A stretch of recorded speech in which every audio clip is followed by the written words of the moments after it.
ශ්‍රුත බවින් අග්‍ර වූ, ගතිමත් බවින් අග්‍ර වූ, දිතිමත් බවින් අග්‍ර වූ, ඒ වගේම ධර්ම භාණ්ඩාගාරික වූ, අග්‍ර උපස්ථායක වූ අපගේ ආනන්ද මහා මුනිදුන්ට නමස්කාර වේවා. සාදු සාදු සාදු. මේ යුගයේ අපට ගෞතම සසුනේ පිහිට සැලසූ අප කාගීත් කල්යාණ මිත්‍ර මාගේ ගුරු දේවෝත්තම පින්වත් ලොකු ස්වාමීන් වහන්සේට දිගාසිරි සම්පත් ලැබේවා. සාදු සාදු සාදු. ගරුතර මහා සංඝරත්නයන් අවසරයි, පින්වත් සිල්මෑණිවරුනි, ශ්‍රද්ධාවන්ත පින්වතුනි, කාල වේලාව අනුව වචනයක් සිහිපත් කරන්නම්. මේ උතුම් පොත් වහන්සේ පිළිබඳව අපගේ පරම පූජනීය ගුරු දේවෝත්තම පින්වත් ලොකු ස්වාමීන් වහන්සේ උත්තම ගුරු පූජාවක් වශයෙන් උත් ඒ වගේම මේ යුගයේ මේ අහිංසක ජනතාවට සිත පහන් කර ගැනීම පිණිස මහරහතුන් උදෙසා ඊටමත් කරුණාවෙන් ආනන්ද මහරහතන් වහන්සේගේ මට මේ පොත් වහන්සේ කියවලා අවසානයේ හිතුනේ ආනන්ද මහරහතන් වහන්සේ නැමැති සුවඳ මල් පිරුණු උද්‍යානයක ඒ උද්‍යානයේම රොන්ගරම් බැඳපු දඬුවල් මේ වදයක් වගේ. මට අවසානයේ කලින් හිතලා නැති ওই උපමාව හිතට ආවා. තව මේ වද බඳින්න පුළුවන්, මේක මේ වදයක්. ඒ ආනන්ද මහරහතන් වහන්සේගේ ගුණ නැමැති කුසුමන් පිරුණු උද්‍යානය. එතකොට අපි වෙනත් පොත්පත් ගොඩක් හදාරනවා. ඉතින් මේ වාගේ එක තැනකට ආනන්ද මහරහතන් වහන්සේ දකින්න අපි සිතෙන් කරුණ ගොනු කරවපු එක මාගේ පටන් අපි කාටත් ලැබිච්ච විශාල වාසනාවක්. විශාල වාසනාවක් මක් නිසාද? අද යුගයේ මිනිසුන්ට අදාළ දේ ගොනු කර ගැනීමේ ශක්තිය අඩුයි. අදාළ දේ ගොනු කර ගැනීමේ ශක්තිය අඩුයි. ඉතින් තවත් කවර කතාවද? අපිට පවා ත්‍රිපිටකයේ හදාරලා නිර්වුල් නොවුන බොහෝ දහම් කරුණු මට ගොඩාක් තේරෙන්න ගත්ත මේ පොත් වහන්සේ කියවද්දි. මම මේ පොත් වහන්සේ දෙපාරක් කියුවා. ඉතින් මේ පොත් වහන්සේ ආරම්භයේ පටන් ගන්නකොටම දීර්ඝ විස්තරයක් ජාතක කතා පිළිබඳව තියෙනවා.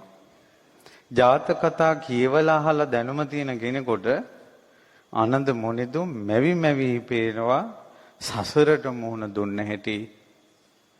ඒ සසරට මුහුණ දුන්න ගමනේ උන්වහන්සේ විවරණ ගත්තේ පදුමුත්තර සම්මා සම්බුදුරජාණන් වහන්සේගේ බුදු සසුනේ.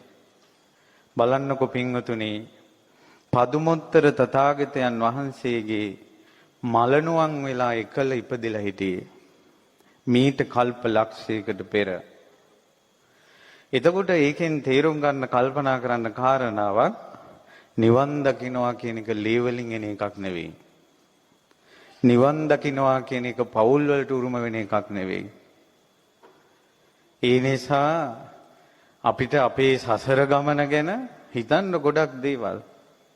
ඉතින් ඒ ආපු ගමනේ අපේ මහ බෝධිසත්වයන් වහන්සේ මුණ ගැහුණ ජීවිතවල ජීවිත පරිත්‍යාගයෙන් මහ බෝධිසත්වයන් වහන්සේ බේර ගන්න හැටි මේ ජාතක කතාවල විස්තර කරනවා. ලොකු ස්වාමීන් වහන්සේගේ සිතට දැනුණ අවස්ථා ඒ තැන්වල දිගහරිනවා. හරිම ලස්සනයි. කරුණ හොයන කෙනෙකුට, ධර්මයේ තුල සැරිසරන්න ආස කෙනෙකුට බුදුම මඟ පෙන්වීමක්.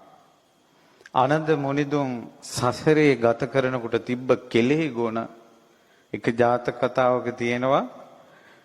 මහ බෝධිසත්වෝ තාපසෙක් වෙලා රජගෙදරට ඇවිල්ලා බත් පිටක් දෙනවා. රජගෙදර හිටපු බල්ලට අර තාපසතුමා අනතුරකට ලක් වෙන්න යද්දී බත් පිඩේ කෙලෙහි ගුණ තියලා බේරගන්න ඉදිරියට පයින්නවා අර බල්ලා.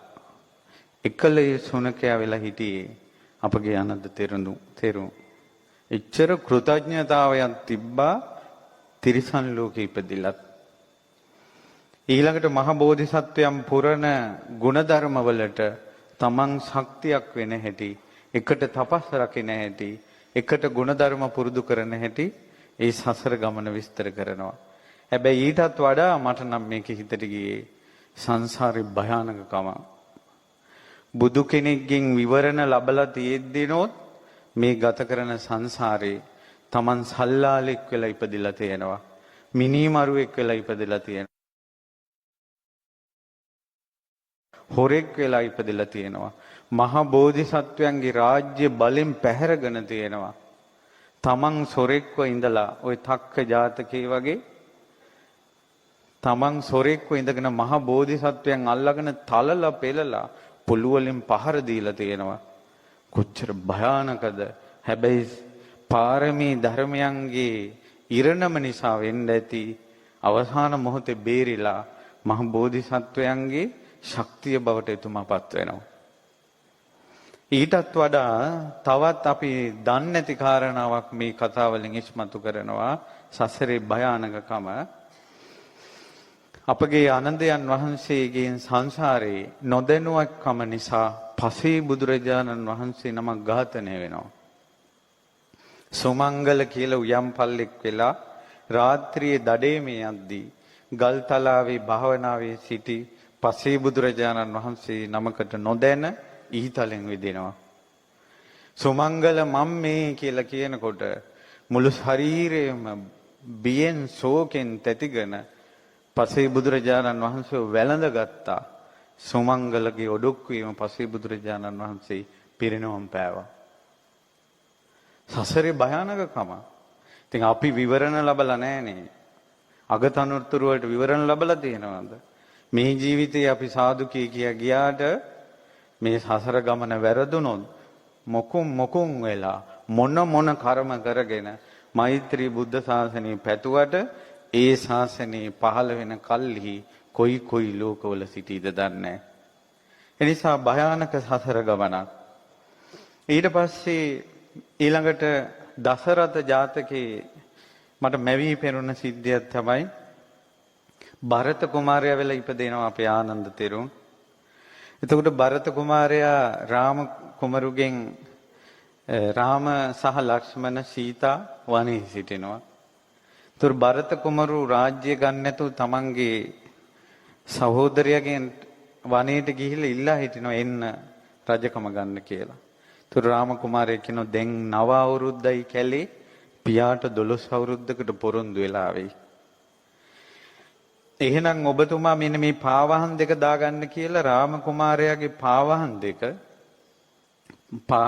දාගන්න දීලා ඒ පාවහන් දෙක හිසේ තියාගෙන රාජ්‍යයට ඇවිල්ලා සිංහාසනේ පාවහන් දෙක තියලා භරත කුමාරයා රාජ්‍ය විචාරනවා. බුදුරජාණන් වහන්සේ පිරිනවම් පෑවට පස්සේ පාත්‍ර සිවුරු පපුවට තුරුල් කරගෙන එන ආනන්ද මුනිදුම් මට හිතට මැවුණා. එදා පාවහන් දෙක හිසින් අරන් ආව රාම කුමාරයාගේ. ඉතින් ඒ වගේම අපි කලින් කියවලා අපිට දැනෙලා නිතර කතා කරන්නේ නැති විස්තරයක් හම්බුණා. ඔයාලා හිතන්නේ කොහොමද අපේ ආනන්ද තෙරුන් කාශ්‍යප බුදුරජාන් වහන්සේගේ කාලේ කවුරු වෙලා ඉන්නේ නැතිද? මේ පොත් වහන්සේගෙන් මම මේ කතාව කියුවේ කාශ්‍යප නම් වූ භාග්‍යවත් අරහත් සම්මා සම්බුදුරජුන්ගේ සමෙහි දිලිඳු බ්‍රාහ්මණයෙකු ලෙස ආනන්ද මහතෙර දඹදිව බරණැස ඉපද සිටියේය. එකල දුප්පත් බ්‍රාහ්මණී. හේ දිනක් එක් රහත් තෙර නමකට පාත්‍රා පසුම්බියක් සකසා ගනු පිණිස සිය උතුරු සළුව පිදීය. ඒ ආත්මෙන් චුතව දෙව්ලොව උපන් හේ යලි බරණැස් නුවර රජකුගේ පුතෙකුව මනුලොවට ආයේය. කාශ්‍යප බුද්ධ ශාසනය